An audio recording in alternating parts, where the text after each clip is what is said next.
We're going to talk right now about the importance of understanding scientific rationality and the role of scientific management in progressive education. Today, we're in an educational context where we see constant examples of this in terms of the belief that through statistics and better organizing, better arrangement, you can solve problems, that it's better, that you have more authority, and that you know more. In other words, that your method or process of engaging somehow makes whatever you're thinking more valid. So, an example would be if I have experiential knowledge, that may not be considered valid unless I can find an academic text or a research study that says the same thing that my experiential knowledge tells me. If I'm writing a paper, I can't just say, well, I know this because I went through it. I have to go to a journal or a book, find someone else who said it, cite that, and that makes my information valid. So one of the things we can see there is that there's a power dynamic there where experiential knowledge becomes devalued or considered less legitimate. And people who have a lot of academic degrees also carry that authority and the power to say what is valid, what is not. And in that sense, they basically are setting the terms of the conversation and in creating a really narrow aspect of what's evidence, what's legitimate, and what's not. So this becomes important to understand for a lot of different reasons. Obviously, schools theoretically are about the business of knowledge, so we should understand just that knowledge is political, that there's no such thing as truth with a capital T, that there's just this magical universal thing floating around out there. Instead, we understand that knowledge is human constructed, that it's contingent upon different social situations and historical moments, and that knowledge changes. That once new information is introduced or new experiences happen, then what we know and how we know it may also change. So all of that is kind of our backdrop for this discussion, because the other part of it then is, well, what happens if you don't have access to a scientific way of talking about what you know?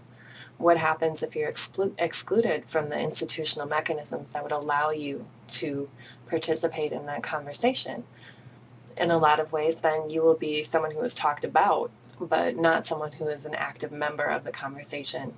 And when you're in that situation, that makes you very vulnerable to other people making decisions about you and framing you or characterizing you in whatever way they want to. Another easy example of this would be educational literature that talks about people who are poor or low income as if they're deficient, where we have these constant framings of you need to fix the parents, you need to fix the students, it's because they live like this, it's because they have this cultural value. Well, one thing we very rarely ask is how many people who are being discussed in that way have the access necessary to speak back to those conversations? Not many. Not many low-income people have the opportunity or the access to characterize themselves. Instead, they're constantly being described and characterized by others who may have very little understanding of what's actually appropriate or accurate. So when that happens, we're having hearsay conversations about a population and making decisions based on that hearsay. So that's why it's relevant for us as educators to understand this idea, because we have to understand the power of representation, the power of knowledge construction, and the power of knowledge validation, and how all of that is tied to schools and embedded in broader society as well, of course. So to bring this back to the historical conversation, we're going to go back to the progressive era timeline and just get our feet under us a little bit. So some of the key ideas from the progressive era is that idea of scientific rationality and the thing that goes with it, this cult of experts.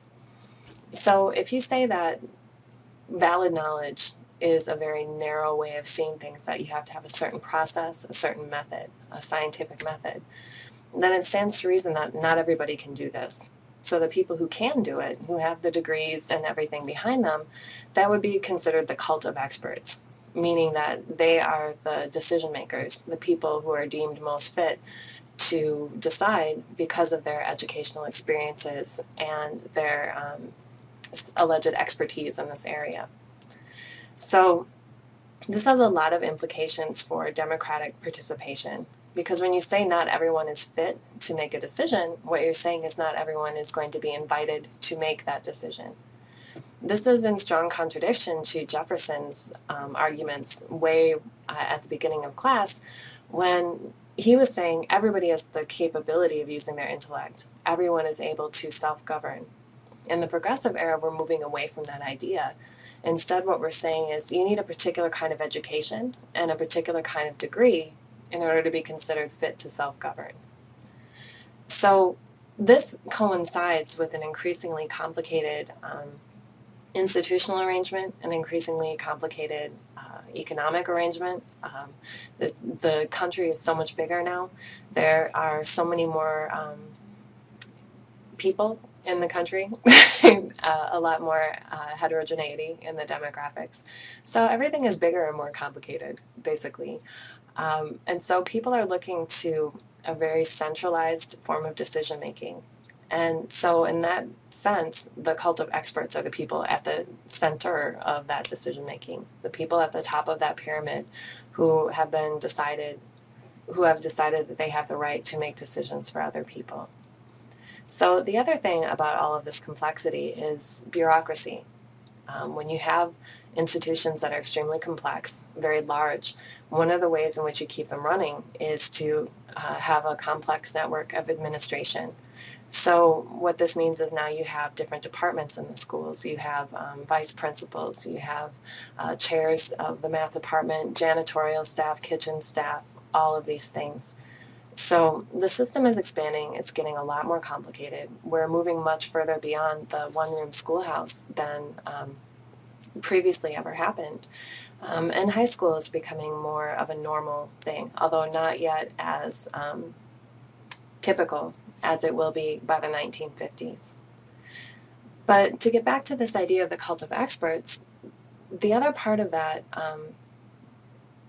centralized decision making is then we are taking the local out of a lot of the decisions in the schools.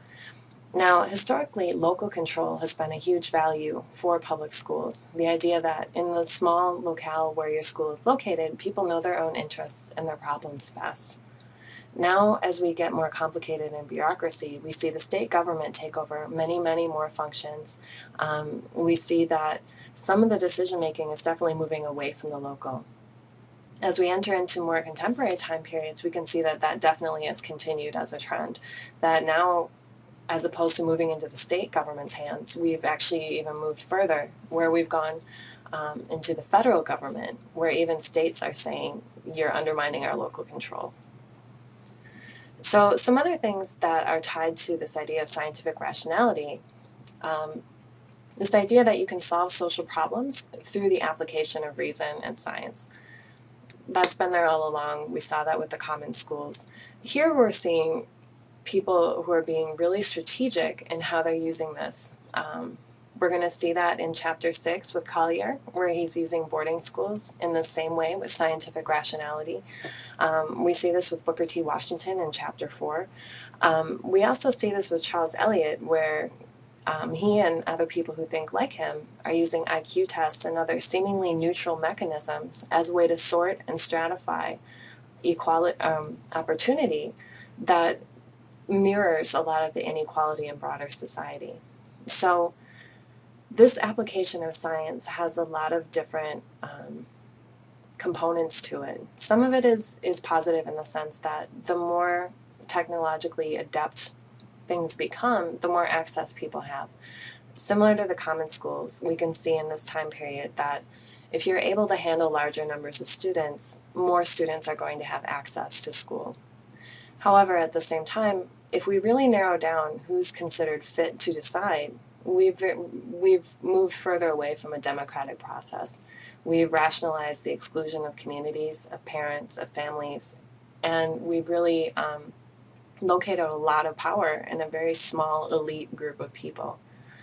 The other thing we've done is when that happens, when you move power out of the hands of the average person like that, the people making decisions about what happens in school may not have your best interests at heart. So that Taylorization and labor revolts portion of the PowerPoint, we have to understand that there's a connection between separating the worker from the decision making and separating the average community member from the decision making, and that in both cases it's a process of disenfranchisement. Now, the final aspect of the cult of expert is, again, continuing some of the issues in the common school. And that's continuing in the sense that in both time periods, people are saying that if you have this expertise, if you have this knowledge, that gives you the right to intervene and to solve social problems. So the progressive era is very much characterized by this reforming spirit, just as Horace Mann's time period was. So we see the temperance movement, prohibition. We see settlement houses to socialize immigrants. There's the birth control movement and women's suffrage.